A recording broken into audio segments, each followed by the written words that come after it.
بسم اللہ الرحمن الرحیم۔ معزز خواتین و حضرات، السلام علیکم ورحمۃ اللہ وبرکاتہ۔ دن اور رات ایک دوسرے کے تعاقب میں ہیں اور کبھی یہ برابر ہو جاتے ہیں، کبھی دن بڑا راتیں چھوٹی، کبھی دن چھوٹا راتیں بڑی۔ سوال یہ ہے کہ یہ سسٹم، یہ نظام کون چلا رہا ہے؟ اسی پر آج ہم قرآن مجید کی روشنی میں بات کریں گے۔ معمول کے مطابق سب سے پہلے آیت مبارکہ کی تلاوت کرتے ہیں۔ اعوذ باللہ السمیع العلیم من الشیطان الرجیم۔ وهو الذي جعل الليل والنهار خلفة لمن أراد أن يذكر أو أراد شكورا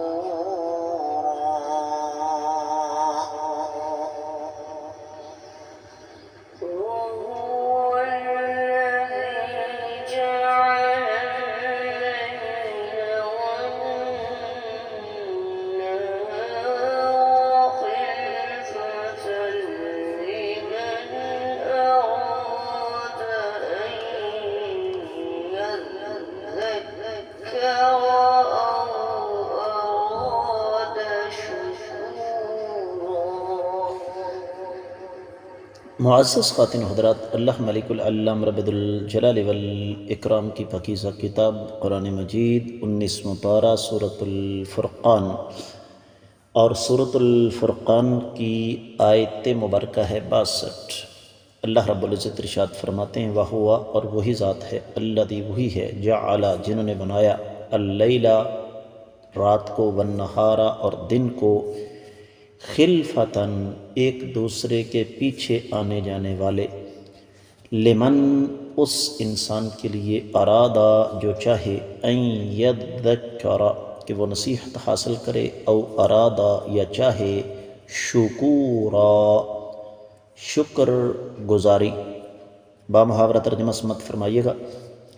اور وہی ذات بابرکات ہے جنہوں نے رات اور دن کو ایک دوسرے کے پیچھے آنے جانے والے بنا دیا، ہر اس انسان کے لیے جو نصیحت حاصل کرنا چاہتا ہے یا شکر گزاری کا ارادہ رکھتا ہے۔ امام ابن کثیر رحمہ اللہ اس آیت مبارکہ کی تفسیر بیان فرماتے ہوئے ارشاد فرماتے ہیں کہ رات اور دن ایک دوسرے کے پیچھے چل رہے ہیں اور یہ کبھی آگے پیچھے نہیں ہوتے، ایک گیا دوسرا آیا، ایک آیا دوسرا گیا۔ جس طرح کہ سورہ ابراہیم پیچھے گزری ہے، اس کی 33ویں آیت مبارکہ امام ابن کثیر رحمہ اللہ لے کر آئے، وَسَخَّرَ لَكُمُ الشَّمْسَ وَالْقَمَرَ دَائِبَيْنِ وَسَخَّرَ لَكُمُ اللَّيْلَ وَالنَّهَارَ۔ سورۃ الاعراف کی 54ویں آیت مبارکہ کا ٹکڑا امام ابن کثیر رحمۃ اللہ علیہ نے پیش فرمایا، اور یغشی اللیل النہار یطلبہ حثیثا والشمس والقمر والنجوم مسخرات بامرہ۔ سورہ یاسین آگے آ رہی ہے، اس کی 40ویں آیت مبارکہ نقل فرمائی امام ابن کثیر رحمۃ اللہ علیہ نے، اور فرمایا، للشمس ینبغی ان تدرک القمر ولا اللیل سابق النہار وکل فی فلک یسبحون۔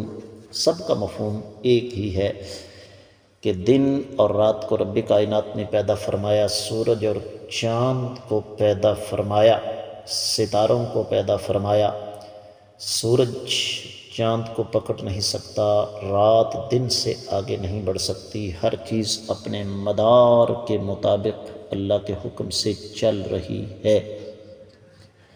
اور اگلی بات یہ ہے، لمن اراد ان یذکر او اراد شکورا، یہ دن اور رات ایک دوسرے کے پیچھے چل رہے ہیں بندوں کے اوقات کار کے تعین کے لیے۔ تو ظاہر بات ہے، جس کی کوئی نیکی رات کو چھوٹ جائے وہ دن کے وقت کر سکتا ہے، جس کی دن کے وقت کوئی نیکی چھوٹ جائے وہ رات کو کر سکتا ہے۔ اور پھر اسی مناسبت سے ایک حدیث مبارکہ جو کہ صحیح سند کے ساتھ مختلف کتابوں میں موجود ہے، امام ابن کثیر رحمۃ اللہ علیہ نے نقل فرمائی ہے، صحیح مسلم میں 2759ویں حدیث ہے۔ اللہ کے نبی صلی اللہ علیہ وسلم نے ارشاد فرمایا، رب کائنات رات کو اپنے ہاتھ پھیلاتا ہے تاکہ دن کے گناہ گار کی توبہ کو قبول فرما لے، اور دن کو ہاتھ پھیلاتا ہے تاکہ رات کا گناہ گار توبہ کر لے۔ اسی طریقے سے معزز خواتین و حضرات، ایک اور روایت جو کہ ابو داؤد الطیالسی رحمہ اللہ اپنی کتاب میں لے کر آئے، امام ابن کثیر رحمۃ اللہ علیہ نے اسے نقل فرمایا ہے کہ سیدنا عمر رضی اللہ تعالیٰ عنہ نے ایک دن صلاۃ الضحیٰ، جسے چاشت اوابین یا اشراق کی نماز بھی کہتے ہیں، اس میں بڑی دیر لگا دی۔ جب پوچھا گیا کہ حضور آپ نے بڑی دیر لگائی، تو فرمایا رات کا میرا کچھ وظیفہ باقی رہ گیا تھا، میں نے چاہا اسے پورا کر لوں یا قضا کر لوں۔ پھر آپ نے یہ آیت مبارکہ تلاوت فرمائی اور ساتھ فرمایا کہ خلفتاً کا ایک مطلب یہ بھی ہے کہ مختلف، یعنی دن روشن، رات تاریک، دن میں اجالا، رات میں اندھیرا، دن نورانی، رات ظلماتی ہے۔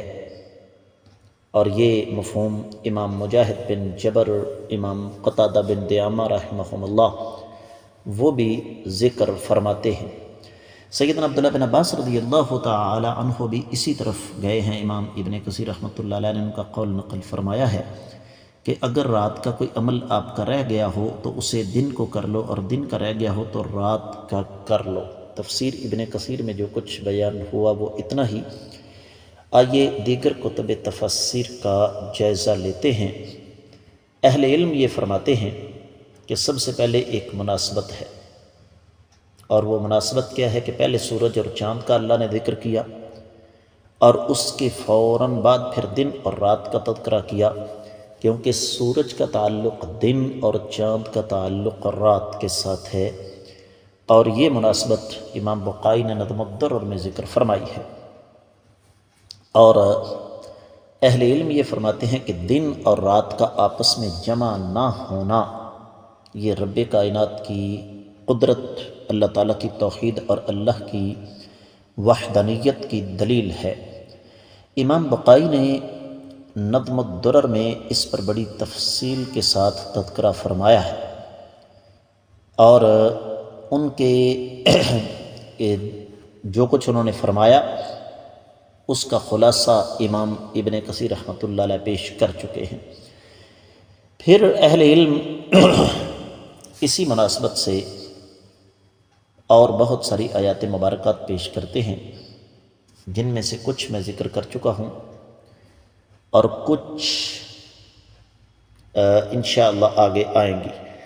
اہل علم یہ فرماتے ہیں، یہاں پر ایک اور بحث کی ہے اہل علم نے، لمن اراد ان یذکر، اس میں ایک قراءات کی بحث ہے جو میں یہاں نہیں کرنا چاہتا۔ اور اگلی بات یہ ہے لمن اراد ان یذکر او اراد شکورا، جو نصیحت حاصل کرنا چاہے یا پھر اللہ تعالیٰ کا شکر ادا کرنا چاہے۔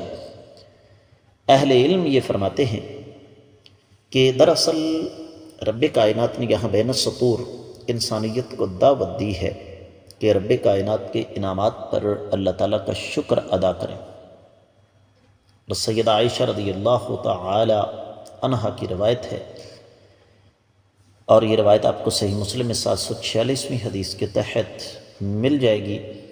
کائنات کے امام صلی اللہ علیہ وسلم کے بارے میں ارشاد فرماتی ہیں، جب آقا علیہ الصلوۃ والسلام کا رات کا معمول کسی بھی وجہ سے، طبیعت کی خرابی یا سفر یا کسی اور وجہ سے تھوڑا سا گڑبڑا جاتا، تو آقا علیہ الصلوۃ والسلام کیا کرتے کہ دن کے وقت پھر سورج طلوع ہونے کے بعد 12 رکعتیں ادا فرما لیا کرتے تھے۔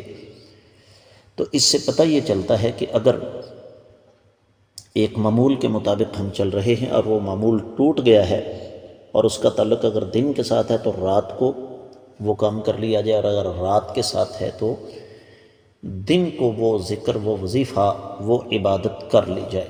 بات کو آگے بڑھاتے ہیں۔ اہل علم یہ فرماتے ہیں کہ دن اور رات ان میں رب کائنات نے بڑا فرق رکھا ہے، اور فرق کیسے رکھا ہے کہ کرۂ ارضی یہ اپنے محور کے ارد گرد ہر 24 گھنٹے میں اپنی گردش یہ پوری کرتا ہے، اور دن اور رات کا اگر آپس میں اختلاف ہو جائے تو زمین کے اوپر زندگی محال ہو جائے۔ اور یہ اللہ تعالیٰ نے ایک سسٹم، ایک نظام بنایا ہے کہ رات آرام کے لیے اور دن اللہ رب العزت نے کام کے لیے بنایا۔ اگر معاملہ اس کے برعکس ہو جائے، جس طرح کہ ہم لوگوں نے کر دیا ہے، تو پھر بے برکتی بھی ہوگی، پھر دنیا سے انسان پیچھے بھی رہ جائے گا، پھر وقت کے ساتھ ساتھ چل بھی نہیں سکے گا، جس طرح کہ آج ہماری حالت ہے۔ بات کو اختتام کی طرف لے کر جاتے ہیں، اور اہل علم یہ فرماتے ہیں کہ خلفتاً یہ مصدر للنوع ہے، عربی زبان سے دلچسپی رکھنے والوں کے لیے ہے۔ تفسیر روح البیان میں اس پر بڑی تفصیل کے ساتھ بات کی گئی ہے، اور اس کو یہ مفعول ثانی بنانا درست نہیں، اور نہ ہی اس کو حال بنانا درست ہے۔ تو اس کا معنی اصل میں یہ ہے کہ دن اور رات ایک دوسرے کے آگے پیچھے بھاگ رہے ہیں، اور ظاہر بات ہے دن اور رات اگر ایک دوسرے کے آگے پیچھے بھاگ رہے ہیں تو ان کے پیچھے ایک طاقت ہے، ایک قوت ہے، اور اس میں نصیحت حاصل کرنے والے کے لیے نصیحت کیا ہے؟ معزز خواتین و حضرات، آپ دیکھیں کہ جب شدید گرمی کا موسم آتا ہے، ہم اپنے پاکستان کی بات کریں گے، پنجاب کی، میدانی علاقوں کی، پہاڑی علاقوں میں تو خیر موسم بڑا بہترین رہتا ہے، گرمی کے موسم میں بھی زیادہ گرمی نہیں ہوتی، لیکن یہاں پر درجہ حرارت مئی جون کے مہینے میں عروج پر ہوتا ہے۔ 22 جون کے بعد دن گھٹنا شروع ہو جاتا ہے، اور یہ مسلسل چھوٹا ہوتا چلا جاتا ہے۔ چونکہ ہمارا تعلق مساجد کے ساتھ ہے، تو ہمارے پاس نظام الاوقات ہوتا ہے، خاص طور پر فجر اور مغرب پر ذرا غور کیا جائے تو یہ چیز سمجھ میں آئے گی۔ ایک وقت تھا جب فجر کی اذان ہم نے یہاں سیالکوٹ میں 3:11 پر بھی کہی ہے۔ اس وقت آج جب میں آپ کے ساتھ، آپ میری آواز سن رہے ہوں گے، یقینی طور پر اس میں کم و بیش کوئی 1 گھنٹے سے یا شاید اس سے بھی زیادہ کا فرق پڑ چکا ہوگا۔ روزانہ 30 سیکنڈ، 1 منٹ، 1.5 منٹ یہ اضافہ ہوتا چلا جاتا ہے۔ اس کا مطلب ہے کہ رات بڑی ہوتی جا رہی ہے۔ 22 دسمبر کے بعد کم ہونا شروع ہو جائے گی، اور یہ سلسلہ ہزاروں لاکھوں سال سے جاری ہے۔ میں کم از کم پچھلے 22 سے لے کر 25 سال کا ایک پورا ریکارڈ آپ کی خدمت میں پیش کر سکتا ہوں کہ ہر سال 1 منٹ کا بھی فرق نہیں پڑتا۔